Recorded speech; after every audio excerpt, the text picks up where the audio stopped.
ओम गंग गणपते नमो नमः, श्री सिद्धि विनायक नमो नमः, अष्ट विनायक नमो नमः, मंगल मूर्ति मोरया। सनातन धर्म में किसी भी कार्य की शुरुआत प्रभु का सुमिरन करके किया जाता है। और जैसा कि आप सभी जानते हैं कि हमारे पूरे भारत देश में 4 विशेष स्थानों में कुंभ का आयोजन किया जाता है और हर 12 साल में महाकुंभ का आयोजन होता है। साल 2025 में आप सभी ने प्रयागराज में महाकुंभ में स्नान किया, दान किया और पुण्य लाभ अर्जित किया। लेकिन क्या आप जानते हैं कि हरिद्वार और प्रयागराज के कुंभ मेले की तरह ही केरल में भी एक भव्य धार्मिक आयोजन होता है जिसे महामघ महोत्सवम कहा जाता है। इसे केरल के कुंभ के नाम से भी जाना जाता है। साल 2026 में थिरुनवाया में पवित्र भरतपुझा नदी के तट पर इस ऐतिहासिक महोत्सव की शुरुआत ने एक बार फिर लोगों का ध्यान केरल की प्राचीन आध्यात्मिक परंपराओं और सांस्कृतिक विरासत की ओर खींच लिया है। माघ महोत्सव, जिसे महामघ महोत्सव या महामघा महोत्सवम कहा जाता है, केरल के धार्मिक सांस्कृतिक परंपरा से जुड़ा एक प्रमुख आयोजन है। ये त्योहार हिंदू धर्म में माघ महीने के दौरान पुण्य स्नान अनुष्ठानों और सांस्कृतिक मेलों के रूप में मनाया जाता है। इस आयोजन को अक्सर उत्तर भारत के कुंभ मेले के समान ही माना जाता है और केरल में ये दक्षिण का एक बड़ा धार्मिक संगम अनुभव प्रदान करता है। केरल का माघ महोत्सव सिर्फ धार्मिक अनुष्ठानों का आयोजन नहीं होता है, बल्कि ये संस्कृति, परंपरा, आस्था और समाज के भीतर एकता का प्रतीक भी है। अपने पुराने इतिहास को पुनर्जीवित करते हुए ये महोत्सव आज के समय में भी लोगों को धर्म, आध्यात्मिक और सांस्कृतिक गौरव के साथ जोड़ता है। ये मान्यता है कि भगवान परशुराम ने ब्रह्मा से केरल की खुशहाली के लिए यहाँ यज्ञ करने का अनुरोध किया था और ऐसा माना जाता है कि माघ महीने के दौरान ब्रह्मा, विष्णु और शिव की मौजूदगी में 7 पवित्र नदियों का संगम नीला में डुबकी लगाने को बहुत पवित्र मानते हैं। केरल के इस महोत्सव में स्नान की तिथि माह पारंपरिक पंचांग के अनुसार तय होती है, जिसमें स्नान को अधिक शुभ समय पर प्रातः किया जाता है। ऐतिहासिक रूप से थिरुनावाया में आखिरी बार बड़े पैमाने पर माघ महोत्सव सन 1755 में मनाया गया था। सही सुना आपने, सन 1755 में, जबकि 2016 से छोटे पैमाने पर रस्मी स्नान हुए हैं। 2026 का त्योहार एक बड़े दक्षिण भारतीय तीर्थ यात्रा के रूप में इसकी वापसी का प्रतीक है। मतलब कुल मिलाकर 250 साल के बाद केरल में महामघ महोत्सव मनाया जा रहा है। ऐसा कहा जाता है कि इसे बंद कराने के पीछे अंग्रेजों का ये डर था कि अगर इतनी बड़ी भीड़ एक जगह एकत्र हो गई तो ये अंग्रेज सरकार के लिए खतरे की घंटी हो सकती है। भरतपुझा के किनारे थिरुनावाया महामाघ महोत्सव का शुभारंभ राज्यपाल राजेंद्र अर्लेकर ने 19 जनवरी को नव मुकुंद मंदिर के पास हुए एक समारोह में किया था। 3 फरवरी तक चलने वाले इस महोत्सव में हिस्सा लेने के लिए अलग अलग स्थानों से भक्त पहुंच रहे हैं। महामाघ महोत्सव को केरल का कुंभ मेला कहा जाता है और लगभग 270 साल बाद बड़े जोश के साथ ये उत्सव पुनः आरंभ हुआ है। कार्यक्रम का उद्घाटन गवर्नर राजेंद्र अर्लेकर ने केरल में कुंभ मेले जैसे आयोजन को देखकर खुशी जताई थी। उन्होंने कहा कि धर्म ध्वज सनातन धर्म का प्रतीक है। हमें अपनी परंपराओं और संस्कृति पर गर्व होना चाहिए। ये महोत्सव हमारी विरासत की रक्षा करने और भारत को विश्व गुरु बनाने में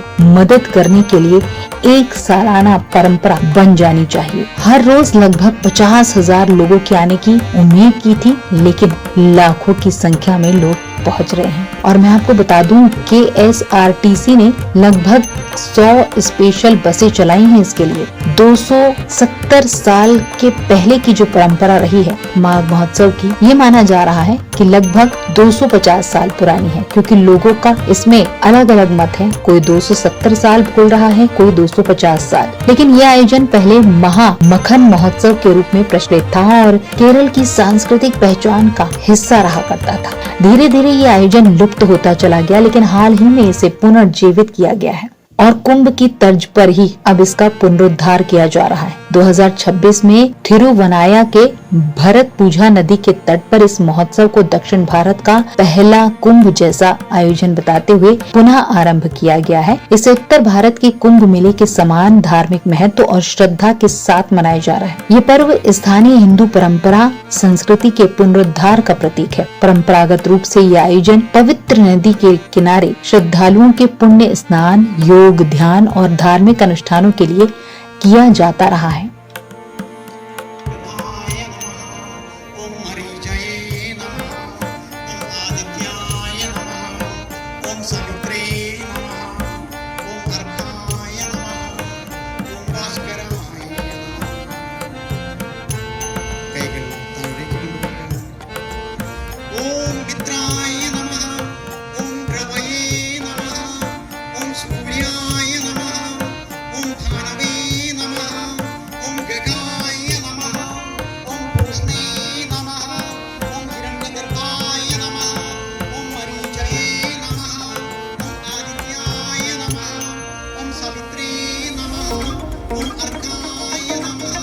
दो 2026 में केरल माघमग महोत्सव 19 जनवरी से आरंभ होकर 3 फरवरी तक आयोजित रहेगा। ये प्रमुख रूप से मल्लपुरम जिला के थिरुवनाया के भरतपुझा नदी के तट पर होता है। भरतपुझा को दक्षिण की गंगा भी कहा जाता है और मुख्य आकर्षण में नदी में पुण्य स्नान करना है। हिंदू धर्म में माघ मास में नदी में स्नान करने को अत्यंत पवित्र माना जाता है और ऐसा विश्वास है कि इससे पापों का नाश होता है और मोक्ष की प्राप्ति आसान होती है। विभिन्न राज्यों में संत, साधु, महात्मा इस आयोजन में शामिल होते हैं और धार्मिक संवाद, ध्यान, अनुष्ठान और अनेक प्रकार के धार्मिक कार्यक्रम आयोजित किए जाते हैं।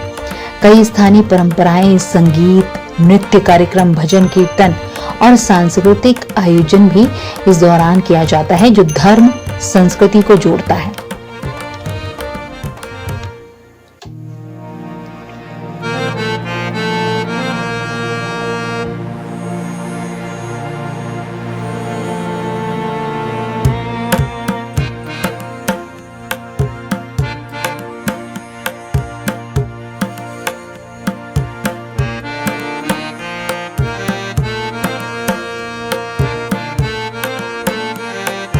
हम आपको बता दें कि उद्घाटन समारोह आमतौर पर पवित्र झंडा फहराने और परंपरागत स्वागत कार्यक्रम के साथ होता है। 19 जनवरी सन 2026 को केरल के राज्यपाल के द्वारा धर्म ध्वजा मतलब सांस्कृतिक ध्वजा फहराकर महोत्सव का औपचारिक उद्घाटन किया गया था और शरीर मन की शुद्धि के लिए श्रद्धालु दिन भर नदी में स्नान करते रहे।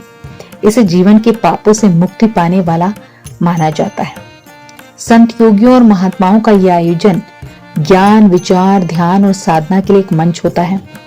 संगीत, भजन, कीर्तन और धार्मिक उपदेश का आयोजन लोगों को आध्यात्मिक ऊर्जा से जोड़ता है और यह आयोजन केरल की सांस्कृतिक परंपरा को बचाने और धार्मिक धरोहर को आगे बढ़ाने का कार्य करता है। नवकुंडा मंदिर थिरुवनाया ये मुख्य मंदिर है जहां से महोत्सव का आयोजन केंद्रित होता है और ये मंदिर मल्लपुरम जिला भरतपुझा नदी के किनारे पर है। श्रद्धालु इस नदी के पास स्नान और पूजा पाठ के लिए आते हैं। तिरुमति संगम घाट मतलब नदी का वो घाट जहाँ से स्नान और मुख्य अनुष्ठान कार्यक्रम आयोजित होते हैं और यहाँ प्रतिदिन सुबह स्नान और वैदिक पूजा होती है। इस महोत्सव के दौरान आसपास के स्थित कुछ स्थानीय मंदिरों में भी पूजा संस्कार चलता है। स्थानीय शिव, देवी और अन्य देवताओं के मंदिर जिसमें श्रद्धालु स्नान के बाद दर्शन करते हैं और मुख्य रूप से स्थानीय परंपरा और आयोजकों के अनुसार ये कार्यक्रम होते हैं। जानकारी के मुताबिक इस मेले के प्रमुख सूत्रधार स्वामी आनंदवम भारती हैं, जो पहले सीपीआई एम के स्टूडेंट विंग एसएफआई के नेता रह चुके हैं। एसएफआई के दिनों में उनका नाम पी सलिल था। अब वह वाराणसी स्थित श्री पंचदशनाम जूना अखाड़े के वरिष्ठ सन्यासी हैं। स्वामी भारती कहते हैं कि तिरुवनाया में पहले भी ऐसी परंपरा रही है और वे संस्कृति और परंपरा को पुनर्जीवित कर रहे हैं। उनके अनुसार केरल में कई कारणों से हिंदू धर्म और परंपराएं पीछे चली गई थी और ये मेला उसी धर्म और संस्कृति के पुनरुत्थान का प्रयास है। उन्होंने कहा कि इस आयोजन में महाकुंभ मेले की सभी धार्मिक विधियां की जा रही हैं। फिलहाल हजारों साधु संत यहाँ पहुँचे और करीब 750 साधुओं के आने की उम्मीद जैसी लोग कर रहे थे, उससे ज्यादा यहाँ पर साधु संत आए। रेलवे वाराणसी और ऋषिकेश से एर्नाकुलम तक एक एक विशेष ट्रेन चलाई गई। स्नान कर चुके स्वामी मुकुंदानंद गिरी ने कहा कि केरल सनातन धर्म के पालन में पीछे रह गया है। ये कुंभ मेला हालात बदलने के लिए साबित होगा और वह आंध्र प्रदेश के श्रीकालहस्ती स्थित ब्रह्मर्षि ओमकार स्वामी गलमठ से जुड़े हुए हैं। लोग ये कहते हैं कि 18वीं सदी तक तिरुवनाया में भरतपुझा नदी के किनारे हर 12 साल में मामंकम या महामाघम उत्सव होता था, जो कि तत्कालीन शासकों जमोरिन और वल्लभ कोनाथिरी के बीच हुए खूनी युद्धों की याद से जुड़ा हुआ था। ये परंपरा लगभग 300 साल पहले खत्म हो चुकी थी और बाद में 2016 में नव मुकुंद मंदिर में इसे माघ महीने में सालाना और सीमित रूप में नदी पूजा के तौर पर फिर से शुरू किया गया, लेकिन 2026 में इसे बड़े रूप में आयोजित किया गया। कैसी लगी आपको स्टोरी, हमें जरूर बताइएगा। और क्या आपने अभी तक केरल के माघ महोत्सव की जानकारी किसी से ली थी, और अगर नहीं तो आप भी अपने परिचितों को इस बारे में जानकारी दें। और अभी समय है 2 और 3 फरवरी का, तो आप जाकर स्नान कर सकते हैं। अन्यथा अगले साल आप जरूर सोचिएगा, अगर आप साउथ में रहते हैं, मतलब दक्षिण भारत में रहते हैं, तो दक्षिण भारत की गंगा में जाकर डुबकी लगाइएगा और मोक्ष की प्राप्ति के लिए ईश्वर से प्रार्थना कीजिएगा। हर हर गंगे, जय माँ गंगे।